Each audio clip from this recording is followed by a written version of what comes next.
Hello मेरे प्यारे student, स्वागत है आज के हमारे इस नए वीडियो में। चलिए आज के वीडियो में हम घूर्णन गति के समीकरण के बारे में पढ़ते हैं, इक्वेशन ऑफ रोटेशनल मोशन। तो दोस्तों इसमें सबसे पहले हम लोग आज घूर्णन गति के तीनों समीकरण को प्रूव करेंगे। चलिए सबसे पहले हम लोग फर्स्ट समीकरण को प्रूव करते हैं। तो घूर्णन गति के समीकरण यहाँ पे हेडिंग दे देना है और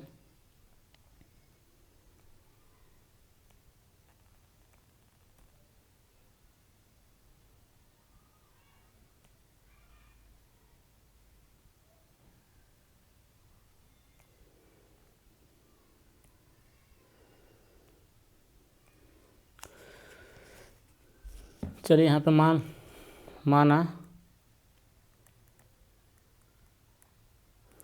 एक दृढ़ पिंड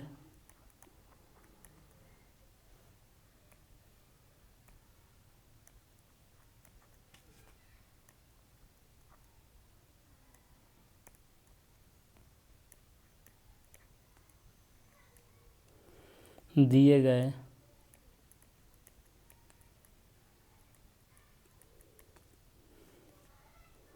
घूर्णन अक्ष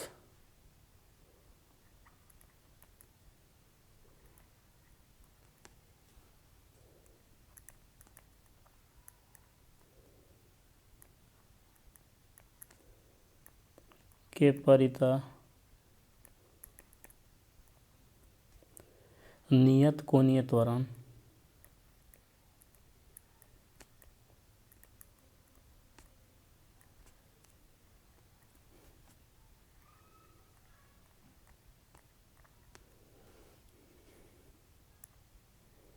अल्फा के अंतर्गत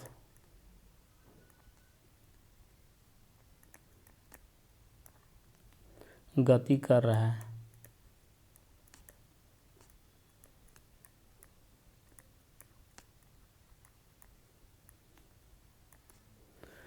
पिंड प्रारंभिक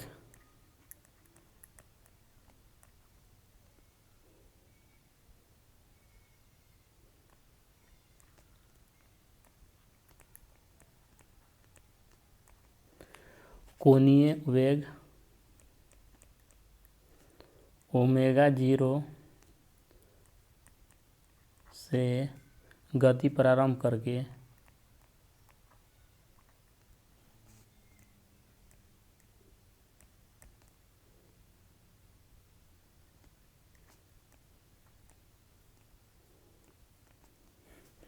टी समय में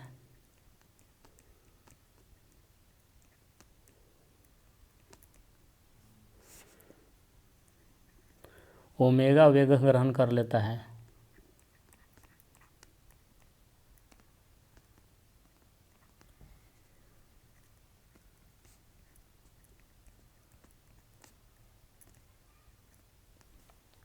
तथा टी समय में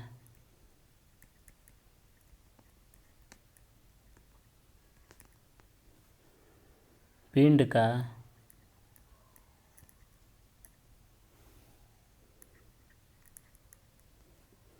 कोणीय विस्थापन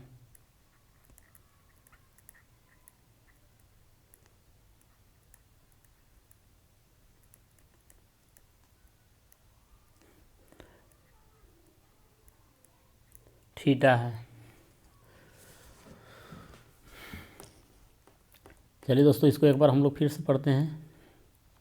माना एक दृढ़ पिंड दिए गए घूर्णन अक्ष के परितः नियत कोणीय त्वरण अल्फा के अंतर्गत गति कर रहा है। पिंड प्रारंभिक कोणीय वेग ओमेगा 0 से गति प्रारंभ करके टी समय में ओमेगा वेग ग्रहण कर लेता है तथा टी समय में पिंड का कोणीय विस्थापन थीटा है। तो प्रथम समीकरण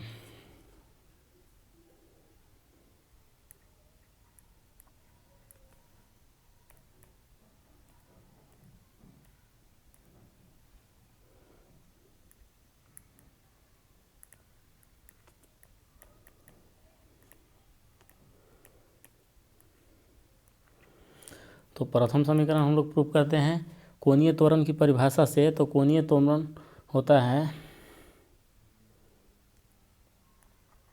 alpha equal to D omega by D T. अब यहाँ से डी टी को अल्फा तरफ मल्टीप्लाई कर देंगे तो यहाँ से हम लोग के D omega equal to alpha D T आएगा। इसको हम लोग समीकरण 1 मान लेते हैं। अब पिंड का प्रारंभिक वेग ओमेगा 0 है तो यहाँ पे हम लोग लिख लेते हैं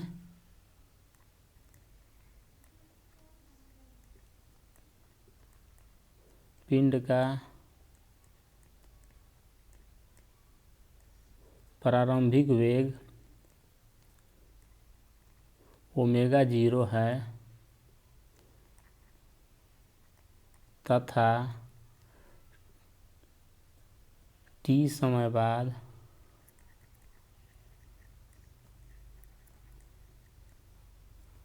इसका वेग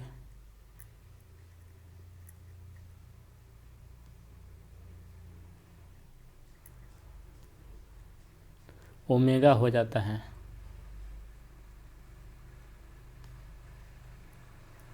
तो यहाँ पे देख सकते हैं पिंड का प्रारंभिक वेग ओमेगा 0 है और t समय के बाद ओमेगा हो जाता है।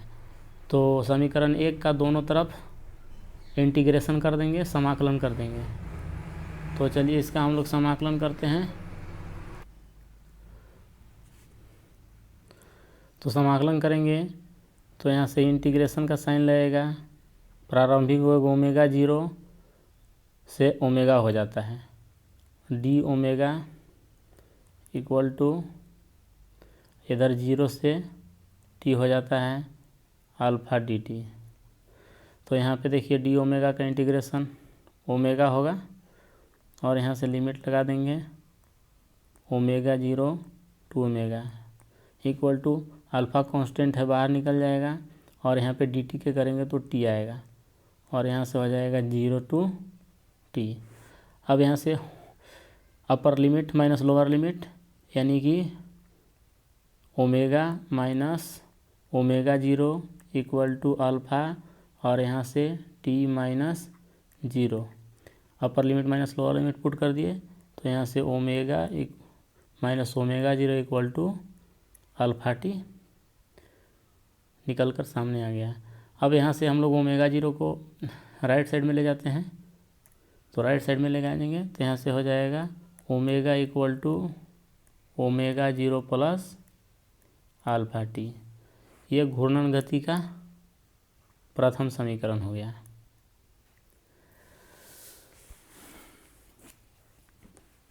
अब चलिए हम लोग द्वितीय समीकरण को प्रूफ करते हैं। तो यहाँ पे हम लोग हेडिंग दे देंगे द्वितीय समीकरण।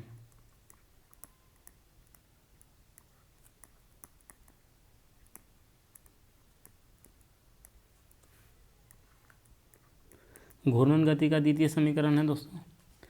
तो फिर यहाँ से हम लोग कोणीय वेग की परिभाषा से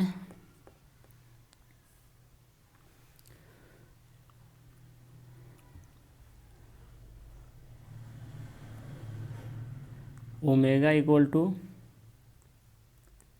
D theta by D T. तो यहाँ से हम लोग के डी थीटा इक्वल टू निकलेगा ओमेगा डी टी।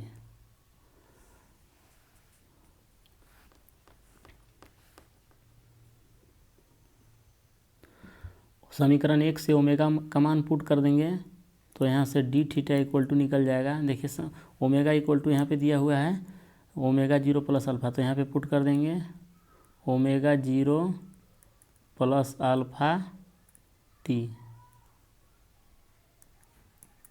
और यहाँ से सॉरी यहाँ पे गलत हो गया दोस्तों,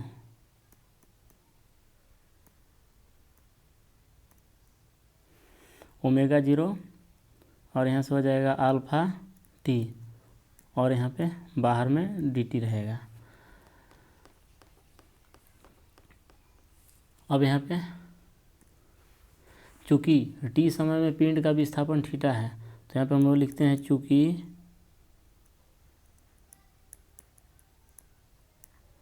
टी समय में पिंड का विस्थापन थीटा है, इसलिए इंटीग्रेशन कर देंगे। यहाँ पे हो जाएगा 0 to theta D theta equal to, right side में इंटीग्रेशन हो जाएगा 0 to T omega 0 plus alpha T into D T. अब यहाँ पे देखिए डी थीटा का इंटीग्रेशन थीटा होगा और यहाँ पे लिमिट रख देंगे 0 to थीटा हो गया। और यहाँ पे देखिए अलग अलग इंटीग्रेशन दो पार्ट में बट जाएगा, तो ओमेगा 0 to 2 यहाँ से हो जाएगा D T plus 0 to 2 alpha T D T. तो यहाँ पे देखिए अपर लिमिट माइनस लोअर लिमिट करेंगे तो यहाँ पे थीटा आएगा दोस्तों, और यहाँ से ओमेगा 0 बाहर निकल जाएगा और यहाँ से 0 to 2 डी टी बचेगा, प्लस यहाँ से अल्फ़ा को बाहर हम लोग कर देते हैं, कांस्टेंट है, तो यहाँ से हो जाएगा 0 to टी और यहाँ से टी डी टी। इसके बाद यहाँ पे देखिए इसका इंटीग्रेशन करेंगे डी टी के तो टी आएगा, और यहाँ से टी का इंटीग्रेशन करेंगे तो टी के पावर 2/2 आएगा। तो चलिए यहाँ से हम लोग थीटा इक्वल टू ओमेगा 0, इसका इंटीग्रेशन टी हो गया, यहाँ पे 0 से टी लिमिट रख देते हैं, प्लस अल्फ़ा को बाहर कर दिए हैं, टी का करेंगे इंटीग्रेशन तो t²/2 आएगा, और यहाँ पे लिमिट रख देते हैं 0 to टी। अब यहाँ पे देखिए अपर लिमिट माइनस लोअर लिमिट करेंगे तो यहाँ पे ओमेगा 0 इंटू टी होगा, प्लस यहाँ से upper limit minus lower limit करेंगे तो लोअर लिमिट 0 है तो ये 0 हो जाएगा, अपर लिमिट टी रखेंगे तो यहाँ पे t²/2 आएगा। तो यहाँ से हम लोग लिख सकते हैं 1/2 अल्फ़ा t²। तो ये थीटा इक्वल टू आ गया दोस्तों। तो ये जो है घूर्णन गति का द्वितीय समीकरण प्रूफ हो गया।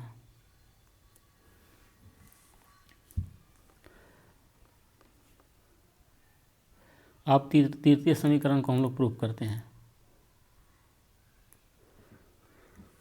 तो यहाँ पे हम लोग हेडिंग दे देते हैं तृतीय समीकरण।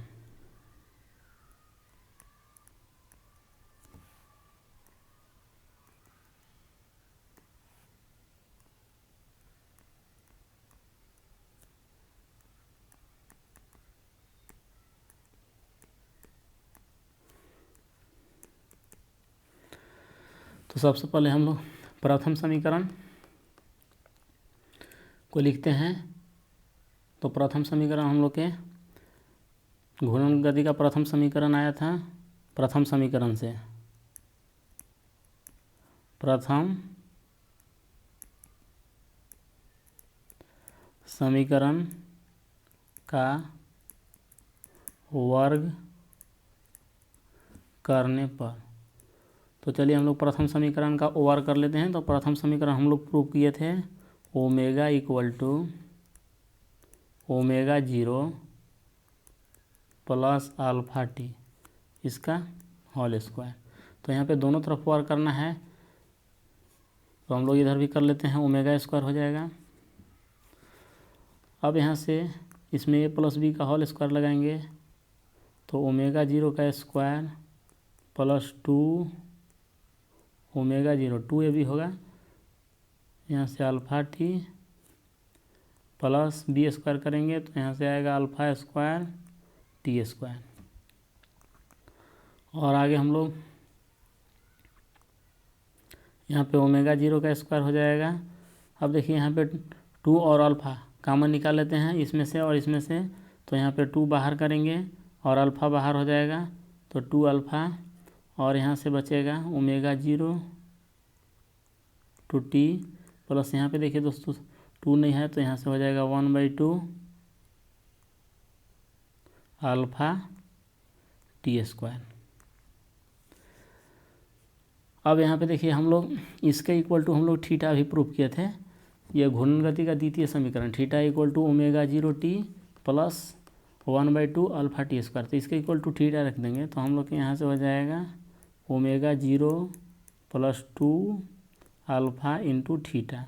तो ये ओमेगा का स्क्वायर इक्वल टू निकल के आ गया। ओ ये स्क्वायर है दोस्तों, यहाँ पे स्क्वायर लगा देंगे, ω0 का square plus 2 alpha into theta. ये हो गया घूर्णन गति का तृतीय समीकरण। तो इस तरह से घूर्णन गति का तीनों समीकरण प्रूफ हो गया दोस्तों।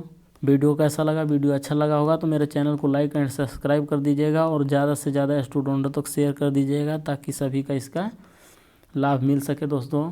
यदि आप जीके जीएस का तैयारी करना चाहते हैं तो मेरे टेलीग्राम चैनल से जुड़िए। टेलीग्राम चैनल का लिंक हम इस वीडियो के डिस्क्रिप्शन बॉक्स में डाल देंगे, वहाँ से आप क्लिक करके और जीके जीएस का तैयारी कर सकते हैं। तो दोस्तों आज के लिए बस इतना ही, मिलते हैं नेक्स्ट वीडियो में, तब तक के लिए बाय।